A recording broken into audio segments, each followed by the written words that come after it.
All right, well, hey, everybody, thanks for coming out. Last talk of the first day. Everyone have a good time at DEFCON so far? Yeah? All right, cool.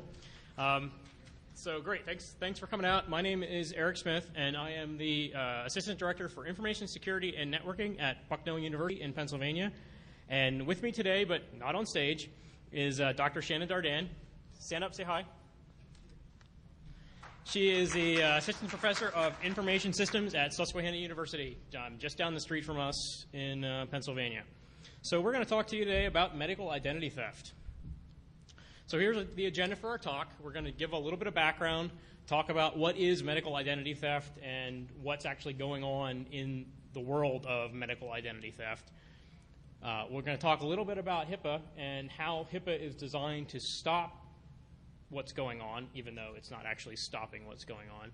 And then we'll look at what we can do to fix it. Okay? So let's get started, talk a little bit about the background. So what is medical identity theft? What is an electronic medical record? Well, here's a typical example of something that your doctor is probably already using. This is an electronic protected health information system, electronic medical record system. And this is just a picture we found out at Wikipedia. That's pretty typical of what nurses and doctors and whatnot are using today. And basically, it stores all of your medical records in some easy-to-use way that non-technical people, such as doctors and nurses and billing managers and whatnot at your hospital, can have full access to your medical record. So things it contains are, comments about your medical record itself, your lab results, lab tests, that sort of thing. Pretty much everything about you that the hospital or the doctor knows is being stored electronically in a system like this. Okay. What's interesting is that these systems are also storing your billing information. So it knows your home address, so we know your phone number, your social security number, your health insurance information. It's all in here. So how many people are using these? Unfortunately, the latest statistics we could find for this are from 2006, but it gives you a good idea. In 2006, 29.2% of all physicians were using electronic medical record systems, and 25.9% of all practices were using them. So within the last 2 years, it's certainly gone up. It's about 10% increase per year. And the reason for this is obvious. It's a cost savings for the hospitals to do this. They don't have to go pull paper records to find out what shots you need or what's wrong with you. So it's financially beneficial for your healthcare provider to use an electronic medical record. So what is medical identity theft? Well, you've probably all figured out what medical identity theft is. It's like financial identity theft, except someone's stealing your medical identity. So somebody wants to go to the doctor and they don't have health insurance, or somebody wants to go and get a prescription for OxyContin, but they don't want it on their record. Or somebody needs to go get treated because they can't lift 50 pounds, and their job requirement as a laser printer technician says you have to be able to lift 50 pounds. There's something that they want to be, that a person may want to have kept out of their medical record that may affect their ability to get or keep a job. So these are some of the reasons that people might be doing medical identity theft. And we'll talk a little bit more of that here in a slide. All right, so you're a victim of medical identity theft. Someone's come along and stolen your medical identity. Unfortunately, a lot of people say, well, I don't care. I have insurance. It's not my money. Well, it turns out it really can affect you, and it really can ruin your life. And here are just a few examples of why this is a horribly bad thing. You could receive the wrong medical treatment. If somebody pulls up your medical record and there's an entry in there saying, well, you were seen last week for problem X, and it was somebody else, that could definitely affect the kind of treatment that you get. You could find that when you actually need to use your own insurance, that you've run out your copay for the year, and you're no longer covered for your actual symptoms. So someone else has used your insurance up, and you have nothing left for yourself. Like I mentioned with the laser printer, that's just one typical example, but if there's items in your medical history that could affect your ability to get or keep your job, the results of a drug test, for example, obviously that's going to be a problem for you. Same sort of thing could cause you to fail a physical. If somebody looks in your medical record and it says, well, you have poor eyesight and your job is to drive a forklift or something like that, that might affect your ability to keep your job based on failing a physical exam. And of course, there's the financial aspect of it all. You're going to get billed for copays. You're going to get billed for anything that the insurance doesn't cover that someone who's stolen your medical identity has received. So we've kind of already gone over this. So why would somebody want to steal your medical identity? Well, most of what's going on today, most of the actual medical identity theft cases are as a mechanism to get to financial identity theft. I mentioned earlier that the electronic health records contain not only your medical information, but your financial information, your billing information. So a lot of the medical identity theft cases now where people are stealing medical records, that's being done simply to get credit cards and open credit in your name based on the billing side of those records. So again, you could access to health care and health insurance. You can access narcotics. You can go to the doctor, convince them that you need some sort of prescription drug that is hard to get on the street, or you might be getting it just to sell it, that sort of thing. And again, covering up health records and hiding things that you don't want to have in your permanent record that might follow you around.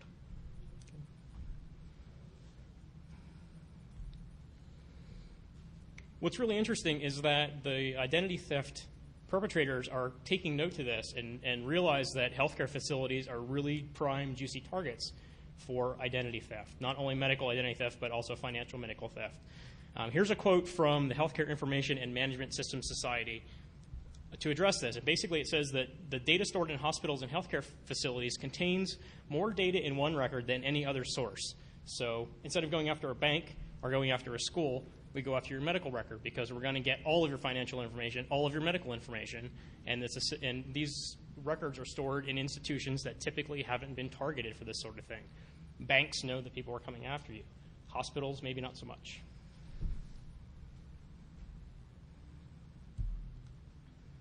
So is this real? Is this actually happening, or am I just making this up so I could talk at DEFCON? Well, it is actually happening. So here's some numbers. These are from the Identity Theft Resource Council. So in 2007, they estimate that these are the breaches that they know about. So obviously there's a lot of breaches that happen that get covered up. But these are the ones that have been published. So 2007, there were 65, about 4 million records exposed. And so far in 2008, there were 59 breaches and about 6 million records exposed. Now, these are not necessarily malicious attacks. A lot of these are stolen backup tapes, letters sent to people with the wrong addresses on them, that sort of thing. But there are some actual malicious attacks going on here as well. Yeah?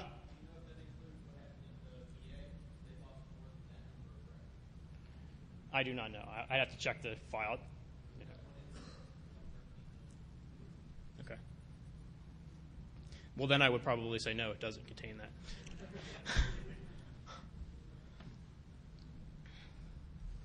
So, do the math. This number is based on up to August 1st. So if the trend continues by the end of the year, we're looking at about 8 million medical records lost. Yes? Question? How much of those 6 million records are attached to the Internet?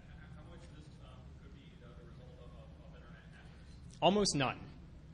A lot of this is things like backup tapes were stolen, printed records were stored in a storage facility, and then they forgot to renew the lease, and it got sold at an auction, that sort of thing. Most of it is just sort of sloppiness in the care of the healthcare provider.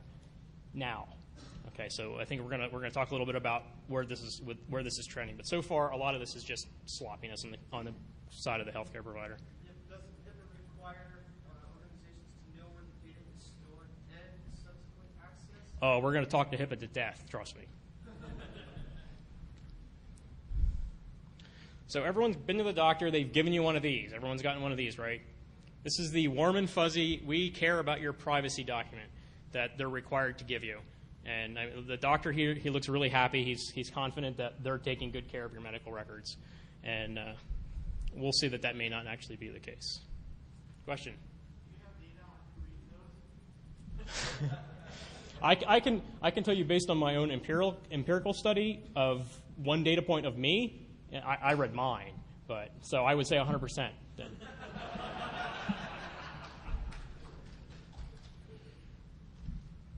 Okay, so here's HIPAA, and HIPAA is the Health Insurance Portability and Accountability Act of '96. Okay, it's 2008, so this is kind of old. But this covers a wide range of issues related to the electronic processing of medical records and billing information. So since we only have an hour today, we're going to really zoom in and just focus on one tiny little subsection of this, we're going to focus on the technical safeguards under the security section, under the administrative simplification section of Title II of HIPAA. So if it's not clear that this thing did not come from our government, then, there you go. So like I said, we're going to focus on just the technical safeguards and see where we're at. Okay, so moving on in our agenda, we're looking at Section 2, HIPAA security requirements. So this is the entire text of HIPAA that relates to the technical measures that must be taken by a healthcare provider to protect your medical identity. It's about a half a page double-spaced. Okay? Give this some comparison. Anyone here, work with PCI compliance? Probably a lot of people. Yeah, that's 17 pages. Yeah. Okay, so the question was, does that include the cover sheet? So no, there is no cover sheet on the HIPAA section. So we'll say it's 16 pages. Thank you. But it's still considerably more detailed than what we would find in HIPAA. So let's compare HIPAA to PCI while we're on the topic, and what are the penalties for not being in compliance with the rules? And we'll talk about the rules here in a minute, but I just wanted to frame this and compare HIPAA versus PCI. So what are the differences between failing to comply with securing medical records to failing to comply with securing credit card information?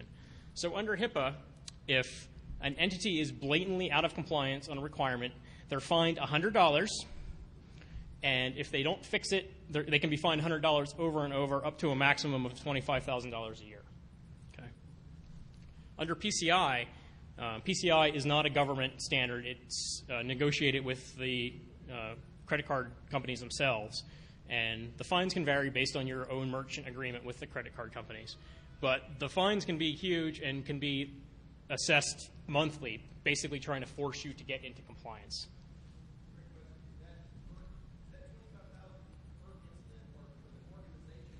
It's $100 every time they catch you doing something, maximum of $25,000 a year if you keep doing that same thing. Say, for example, one of the requirements under HIPAA, and we'll get to this, is that everybody who accesses a medical record has a unique username and password. Okay?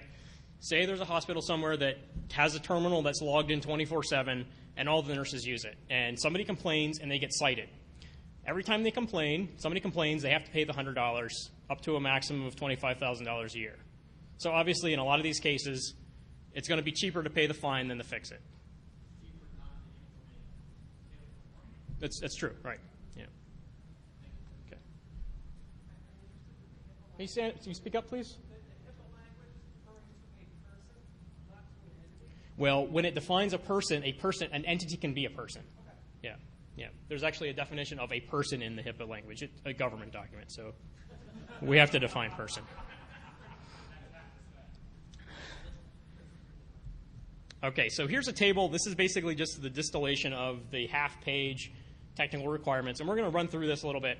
But what's interesting to note is that of all of these technical requirements in HIPAA, they're not even all required. There's requirements that are not required. So we're going to look at these, and the R's are required and the A's are addressable. And we're going to talk about what that means here in a second. So let's just look at the required ones first. Here are the required implementation specifics. And you'll notice that half of them have no implementation details. It says you have to do this, but we're not going to tell you anything about it. So one of them is unique user identification. So basically what we looked at HIPAA, we talked about the half-page document, and then there was a series in the Federal Register that went into more detail because people were saying, well, you gave me a half a sentence, what does that mean? So they elaborated on a lot of these points in that document, and that's where this information comes from. So for example, for unique user identification, basically it says that an entity can use any appropriate access control mechanism that's allowed.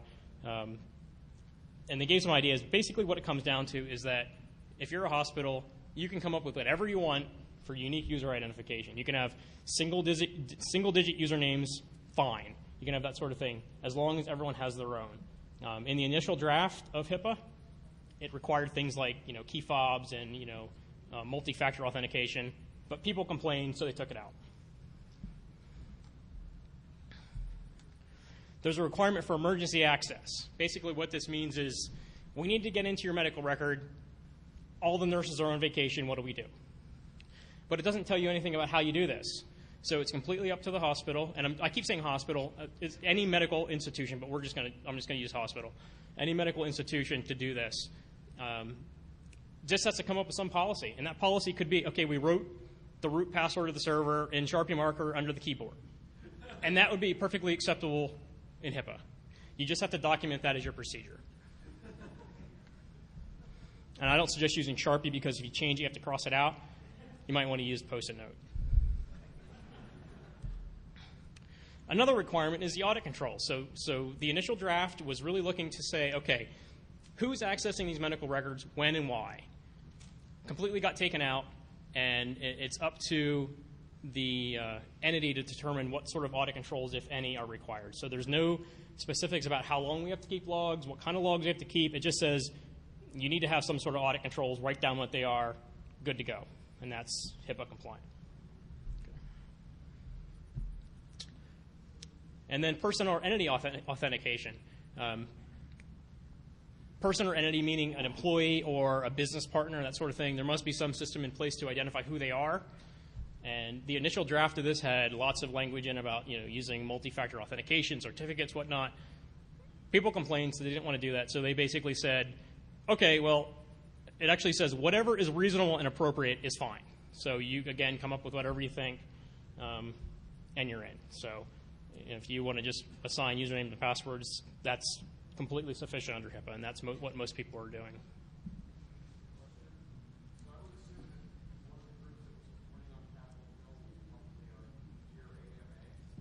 Well, actually, most of what happened was they had the initial draft of HIPAA out. Oh, he said, where did most of the complaints come from? And he just asked if they came from the AMA. And actually, no, it was mostly just individual entities, doctors, hospitals, that sort of thing. They opened it up for public review. They collected, it was like 2,600 comments. They distilled them down into a bunch of categories. There are many similar questions. And basically, if enough people said, we don't want to do X, what they did was said, all right, you don't do that. And they took it out.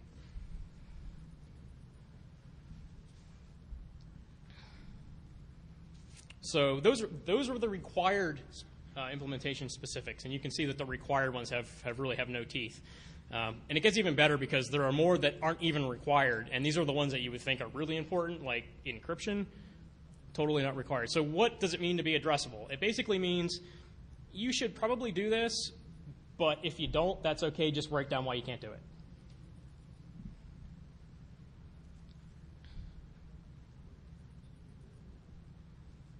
So let's talk about encryption. This is one of my favorites. So in the Federal Register, it asks, there are a lot of questions in the initial review about encryption. People were asking, what sort of encryption strength should we use? Where should we use encryption? Why should we use encryption? So at the end of the day, what it came down to, they actually said that the use of encryption in the transmission process is an addressable implementation specification, meaning you don't actually have to do it. So covered entities, your hospital, your healthcare provider, are encouraged to consider the use of encryption for transmitting your EPHI over the internet. So they don't even have to encrypt your medical information when it's sent over the internet. Plain text FTP, fine, so long as they have an item written down somewhere that says, we can't do this because our system doesn't support it. Fine, HIPAA compliant. Even on ASP models, you don't need SSL or anything? No. There are absolutely no specifications of what type, what level, what kind of encryption needs to be used. It just says encryption. And they actually went on to say that they didn't want to specify details because certain entities may not be able to do SSL. What if this entity wants to do ROT13? That's encryption. That's fine.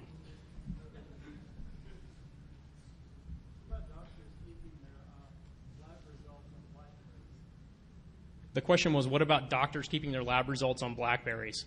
In essence, in the current version of the law, you could do whatever you want so long as you write something up to justify what you're doing.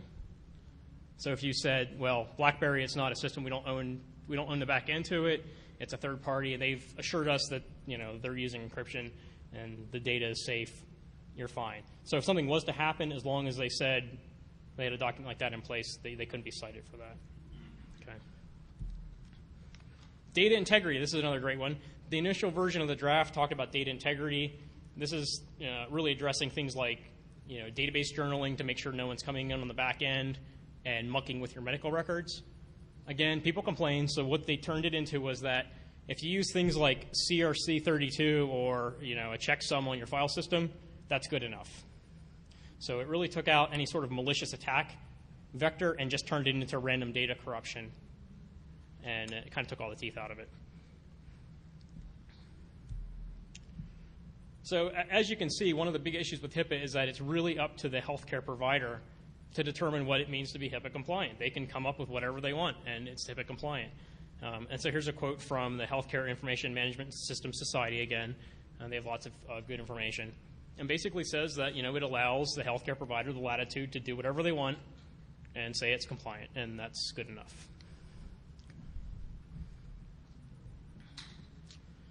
So there's HIPAA in a nutshell, just the technical specifications. There's lots more, but we only have an hour.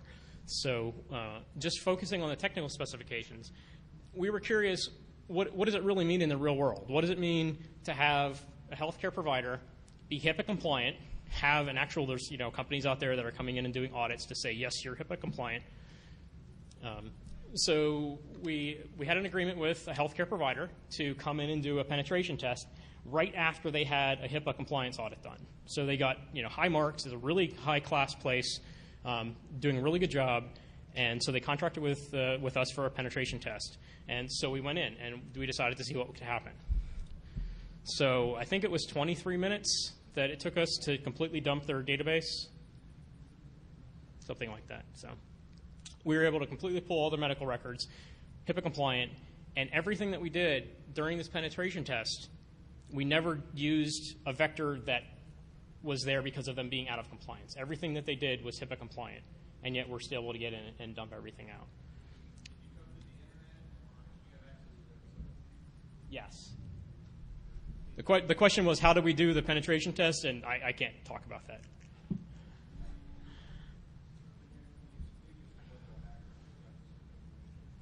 The question was, could you speak as to whether a hacker could have gotten the information? Well, I could have put on my black hat that day and had been a hacker. So I got the information. So. Okay.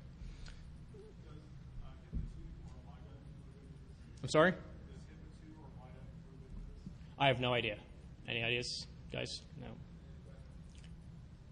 He asked about HIPAA 2. I'm not familiar with HIPAA 2. So is it a draft? Yeah. I'd have to look at it. But it's not anything that's in place right now, so we didn't look at that. Okay. Going to move on. Okay. So we decided to summarize what we found into a couple of slides here to talk about some really common attack vectors that are completely permitted by HIPAA, things that HIPAA says you're good to go, but are really common in a lot of medical institutions. So I want to talk about that here today. And I want to talk about a new kind of wireless attack. And everyone here has heard, all these boring talks about various wireless attacks. Sorry, I shouldn't say boring either. They're very exciting. But a different twist on a wireless attack. And we'll talk about that here in a second. So hospital networks. What's special about a hospital network? Well, hospitals are open to the public. You can walk in off the street 24 hours a day. Okay? The security staff at a hospital are used to random people coming in off the street 24 hours a day. People are coming in because they're sick. People are coming in to visit people who are in the hospital, what have you. So they're used to having random people mulling about. And recently, because most hospitals are putting in wireless networks which have an SSID for the public use, for patient use or for visitor use or whatnot, it's pretty common these days to walk in and see somebody sitting in the ER waiting room on their laptop, updating their MySpace profile, whatever. So it's pretty easy to come into a hospital, sit down and blend in and see what you can find. Okay. So physical attacks against wireless networks, that's what we're going to talk about now. So we're going to look at a couple of different standard wireless network implementations. I'm guessing a lot of you are dealing with one or both of these types of networks on a day-to-day basis. So first we're going to talk about the old-style decentralized wireless network.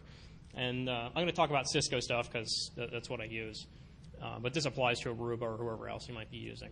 So in a decentralized wireless network, the access points themselves are the devices that make the decisions about who gets on the network and what network they get on and what types of encryption are used and what kind of authentication is used. So a wireless client comes along. Here's a pretty typical example of what you'd find in a hospital. There's an SSID for the doctors and the nurses to use with their laptops or PDAs that has access into the core, access into the juicy back end. There's often a wireless voice network for VoIP phones. And like I said earlier, there's often a network for guests. Because the access points themselves are the ones making the decisions about who gets on the network and how they get on, they have to have access to those networks at the access point. So how's this done? Usually done with an 802.1q trunk right into the access point. So you have a bunch of access points. They're all trunked. They're all out there. So what happens if you have a facility where your access points are sort of out in the public and you can just walk up to one of them? Well, an attacker can tap into the uplink of one of these access points, establish an 802.1q trunk into the network itself, establish the correct VLAN interfaces on their machine, start launching attacks. So now you've effectively, for example, say we're getting on VLAN 100 right here. Where's my mouse? Which is using ETLS, and we've issued certificates to both ends, top shelf wireless encryption. We totally bypassed it by just plugging into the uplink to an access point. So now we're in. We can attack the wireless clients. We could attack the access points themselves. We could attack the network infrastructure. And we can, of course, go after the back end. Okay. So how hard is this to do, realistically? You're thinking of your own networks now. You're thinking of where your access points are hanging up. You're thinking, okay, I would notice if somebody did this. I would notice if somebody plugged into one of my access points. But we walked around a number of institutions and found pretty much this in every place. You go down, take the elevator down to like lower level 2, maintenance where they're washing the sheets or something like that, and there's some access point just in some random hallway. Nobody around, nobody watching you, and you can plug right into it and do your thing. So this totally works.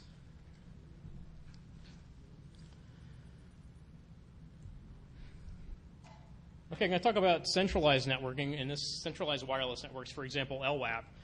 How many people here using some sort of centralized network LWAP system? Lot?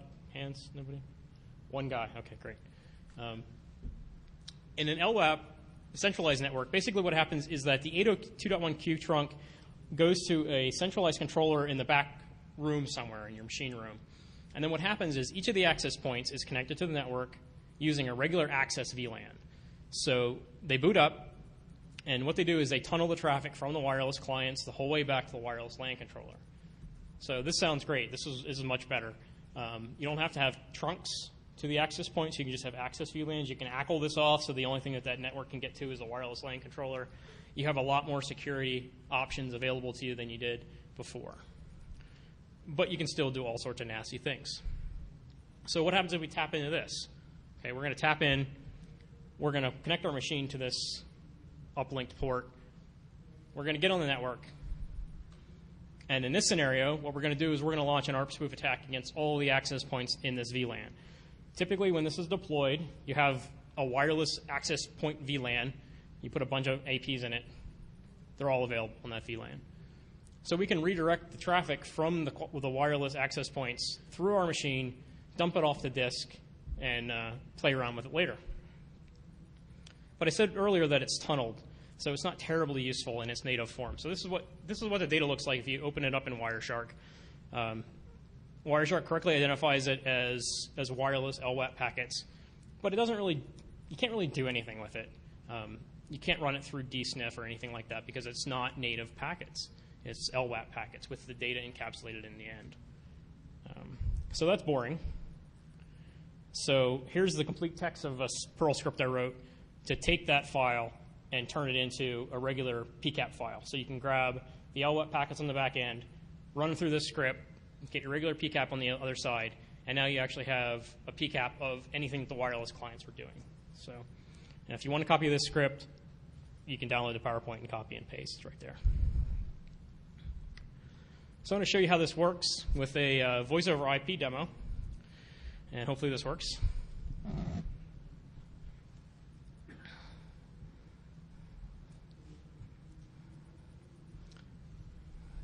So I just have a few PCAPs here that we're going to look at.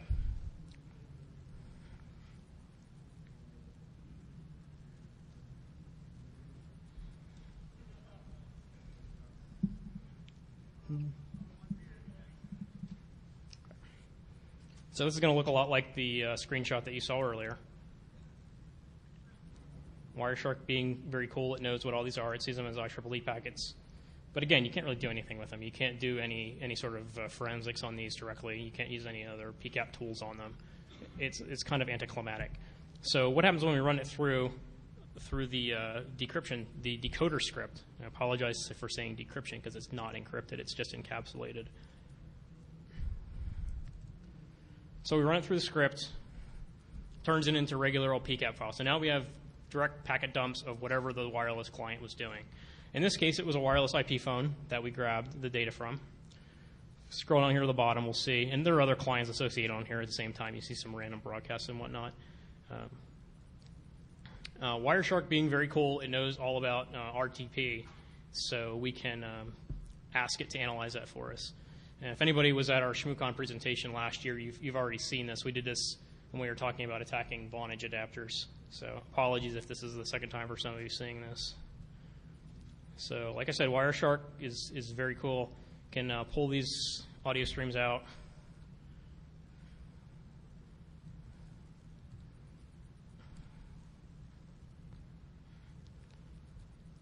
And we can save the payload out.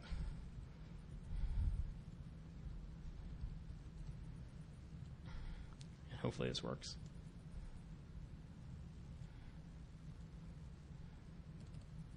Hospital operator, how may I direct your call? Okay, so just an example of your ability to completely intercept any data that's going on the wireless side that you've now been able to bypass. If it's wireless phone, it's probably LEAP. You've been able to bypass LEAP just by tapping into the AP. Question?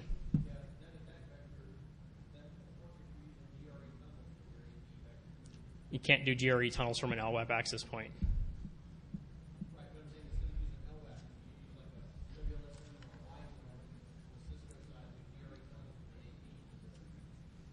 But if you're doing WISM and you're booting up your APs in native LWAP, you don't have that option. It's LWAP. That's what you get. Yeah. So to do what you're saying, you basically have to put another device between the AP and the network, and then on the back end do the same thing again. So I mean that's typically done if you have a remote office and you want to put up an access point. You'd have a point-to-point VPN solution in place. So you couldn't capture these off the internet in that scenario. Okay. Okay.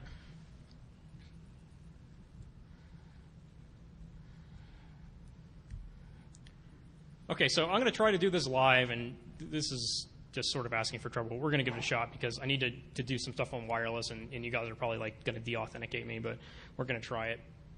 So here's what we're going to try. I have a test rig set up here on the bench top that gives me a tunnel from the CON network back to the wireless LAN controller that I've set up in my office back in Pennsylvania. And there's an AP set up here.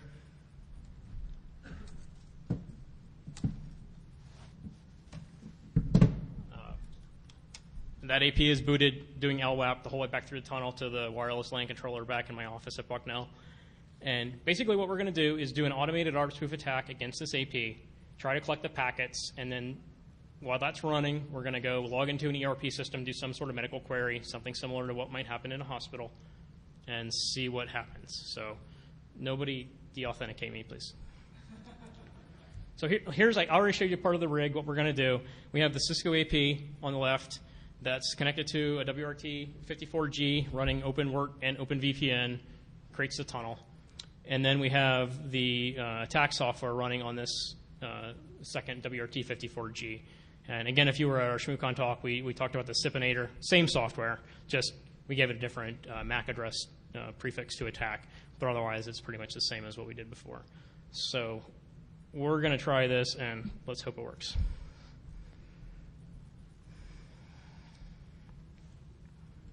Okay, so this is a serial console into the WRT54G that'll do the automated ARP spoof. So we're just going to start this up and hope it finds it. It got a DHCP lease from the tunnel access point, and it's looking in the address space to see if it can find any LWAP access points. And we found one. So it's targeting it. It's now ARP spoofing it, dumping the data to local flash, and then it dumps that file to a remote host in the background. So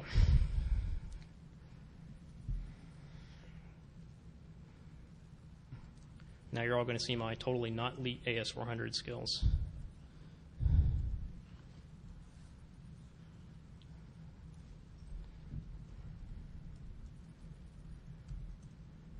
And this could be any sort of back-end system that's being used. And we're going to go run a SQL query here. And of course, this would, in a real world, you would have some sort of nice front end. You're not generally having nurses running SQL queries, but at least in the hospitals that I've been at. Okay, so we're going to do a very efficient SQL statement here to select the records that we want and not create any undue stress on our database system. So we're going to dump every record. Okay, so this is just some fake data, of course, so I'm not actually revealing any real data. But this is really typical of what would be going on in a wireless network in a hospital, and querying back-end, pulling up somebody's medical records and whatnot. So let's see if this worked. So this is a Linux box I have back home. That's the files being uploaded to. Okay, so... And yes, I am using Z modem. I'm going to pull that down to my local machine. Okay.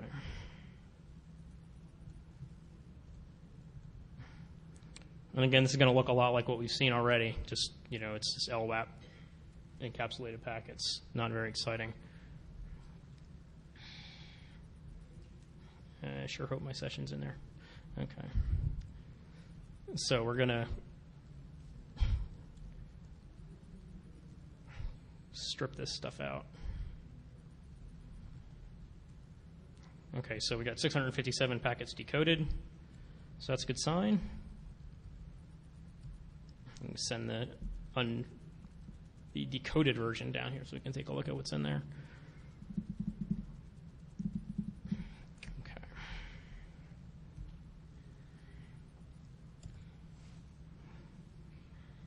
Okay, that looks a lot more like regular. Apparently my machine was doing something there while I was doing this. Okay. Okay, so there's the TCP stream. Anybody know why I can't read that? Any 400 people in the room? Yeah. What's that? Episodic. All right. If I had a prize, I'd give it to you. So the bit order is all wrong, of course. So we just have to switch it around. But there you go. So good example of data being leaked out from a completely HIPAA-compliant facility. And that would work pretty much everywhere if you can get physical access to one of the APs. Okay?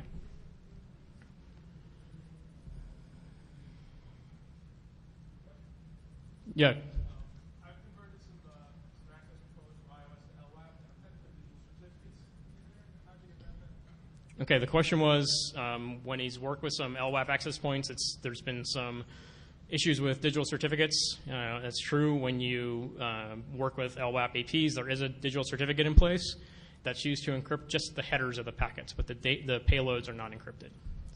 So the control structure in LWAP is encrypted, but the payload is not.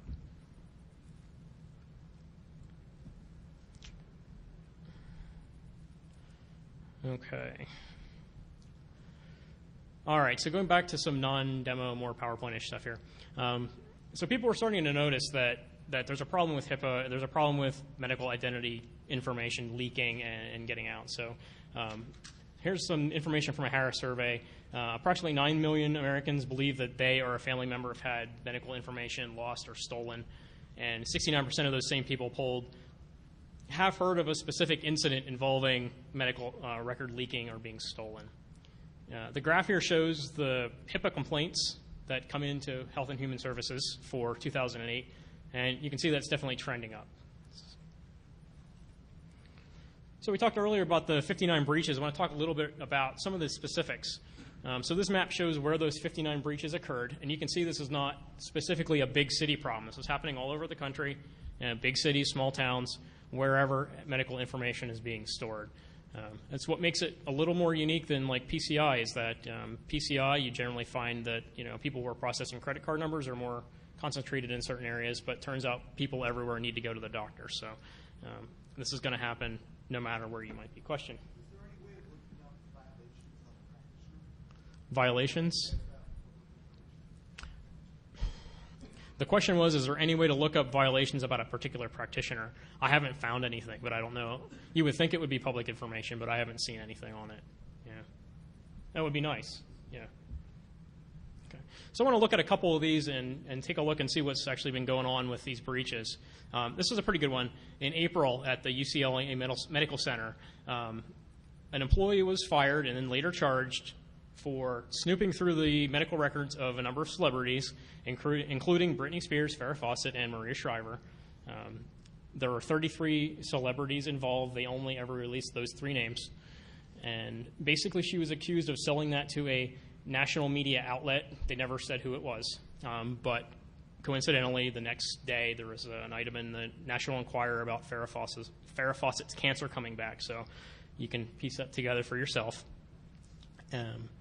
What's interesting about this case is that she was actually charged under HIPAA for accessing medical records with the intent to sell them for, evil doing. And that carries a pretty heavy penalty. It's up to 10 years in prison and $250,000 in fines. But what's interesting is that the hospital who allowed this low-level, front desk employee complete access to their database, it faced no penalties whatsoever. Question? Have you seen any cases where HIPAA compliance shields someone from civil litigation? The question was, have I seen anything where HIPAA compliance shields someone from civil litigation? I haven't seen that yet, but I bet that would work. Because this is all they're required to do under the law, so they can't really be held unless it's they're grossly negligent or something like that. But if they're compliant, that's all the law says they have to be. So I'm going to hold these questions to the end because we're kind of running out of time. Okay. Here's another case. This one's kind of interesting. Some poor sysadmin whose job involved taking the backup tapes home because that was their disaster recovery plan had the tapes stolen out of his minivan, parked in his driveway. And it was a full backup of their ERP system, and it contained all the medical records on 365,000 patients. So that was a big deal. But the theory is that whoever stole it was just looking to steal his laptop for drug money, and there were no incidents of this information being used inappropriately. So most likely it wasn't leaked. It wasn't used for identity theft, financial, or medical. However, this is the first case where Health and Human Services actually fined a hospital, fined a healthcare system. And it wasn't actually a fine. They called it an agreement. And they got their agreement was to pay $100,000 and to change their policies and procedures to prevent this from happening again. Healthcare system, of course, accepted no wrongdoing for this and said, well, it was an unfortunate accident. And this one is one of my favorites. This is real medical identity theft. This woman was arrested for receiving nearly $180,000 worth of medical care and prescription drugs by impersonating someone else by using her Medicare insurance cards and whatnot. It was a low-level, low-tech attack. She was living with this woman at the homeless shelter and just stole her medical information out of her wallet or whatever it was. But what interested me in this was the amount of money this one person was able to get from one record. So if you're thinking of organized crime looking for new sources of revenue, if one inept person can get $180,000 worth of OxyContin out of one medical ID, then I think this is something that we're really going to be worried about. And there's a great quote here too. It says that she became skillful at presenting doctors with symptoms that would result in prescriptions for narcotics. So she knew how to go in and make them give her prescriptions for the drugs that she wanted. All right, so we're rapidly running out of time here. So now what? Now what can we do to make this better? So I think we've pretty well established that the current rules under HIPAA are insufficient. The breaches are still too easy, even in a HIPAA-compliant environment. We've already talked about that. The emphasis that the healthcare providers are putting is on compliance, not on security. They're doing this because they have to, not because they want to. Okay? So obviously there's too many addressable implementation specifics. The healthcare providers can come up with whatever they want in order to meet the requirements, and they can just decide not to meet the ones that aren't even required. So there's a lot of play there, and they can do pretty much whatever they want when it comes to these things. Way too much emphasis on the phrase of reasonable and appropriate, again, giving the end user, the entity, healthcare provider, covered entity, the job of figuring out what it means for them to be compliant. And of course, there are not enough details in the implementation specifics. So even if encryption was required, which it's not, we don't even tell you what kind of encryption to use. If you read through some of the Federal Register stuff, there's a lot of talk in there about why they didn't want to do that they need to be technology neutral. They don't want to specify any particular implementations. They won't even go as far to say like what size keys you need to use if you're using like AES or something like that. So there's absolutely nothing in there.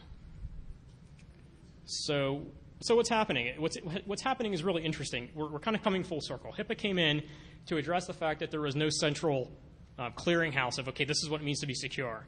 So HIPAA comes in place, says we're going to be, these are the new rules. We're all HIPAA compliant, but a lot of states are realizing that that's not enough. Now they're coming up with their own laws. So we're kind of back to where we started, where it's going to be a hodgepodge. If you're in California, you have a different set of requirements than if you're in another state. So this is just in 2007. There were over 250 health information technology bills introduced, 74 of them passed. So it's going to get even more scattered than things are now. Trade groups are lobbying for increased legislation. Obviously, they probably just want to sell more hardware, but they're still lobbying for it. All right, so that's my talk. If anybody has any questions, we probably have like 1 minute now, and then we'll be somewhere. I don't know where we're going to be for the Q&A, but we'll take some questions.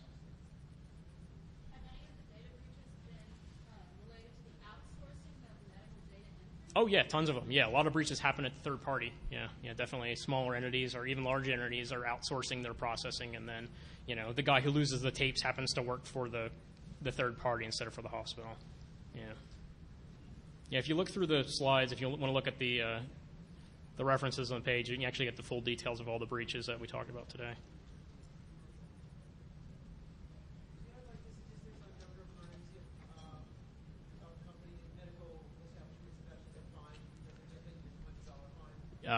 One.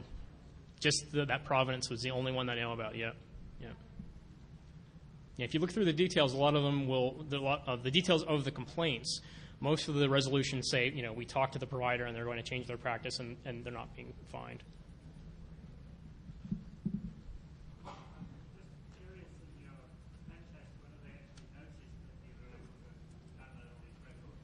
Not until we told them, no. The gentleman standing up in the...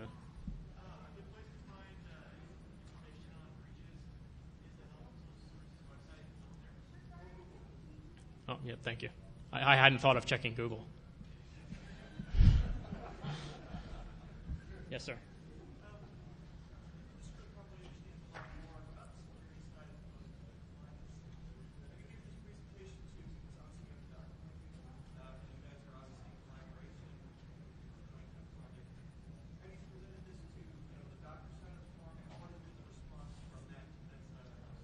I'll let Shana take that.